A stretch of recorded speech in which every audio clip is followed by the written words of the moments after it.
In my view, Paul Smith is the quintessential Renaissance man. Somebody who has fire in the belly for justice. Amazingly accomplished lawyer and amazingly nice person. Paul is a treasure for our movement. Paul is an incredible oral advocate and is richly deserving of the award that he's getting from Lambda Legal today.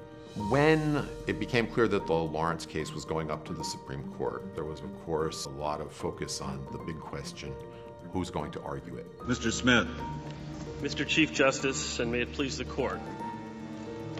Petitioners are two adults who were arrested in a private home and criminally convicted simply because they engaged in one of the forms of sexual intimacy that is on the banned list in the state of Texas for same-sex couples. He stood up in court as an openly gay man, but also as a Supreme Court insider. He convinced the court that same-sex couples have exactly the same kinds of important relationships as anybody else, which of course is true, but the Supreme Court certainly had never said that before. The Lawrence versus Texas Supreme Court ruling in 2003 paved the way for marriage and for an entire transformation of the place of LGBTQ people in this society. And the other thing that's so great about Paul was so appreciative. Like I say that, it was a great thing for Lambda. Paul says, oh, Lambda allowed me to do this. It was a wonderful gift.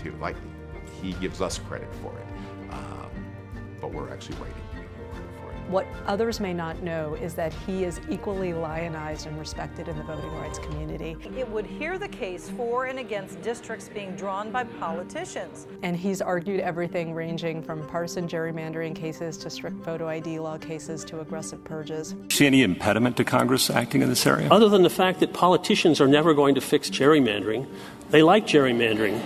The problem in this area is if you don't do it, it's locked up. You are the only institution in the United States that can solve this problem just as democracy is about to get worse. There's real recognition of how those issues connect with our ability to fight for civil and human rights in this country. And Paul has been fairly unique at that intersection. Throughout all of this, he's managed to be just such a decent person and colleague. And I always appreciate just bumping into him at an event. He makes me laugh. He is one of the most humble, funny, down-to-earth people that I have had the honor of encountering in this work. He commands the respect of every single justice on that court, and surely the admiration of every single legal advocate.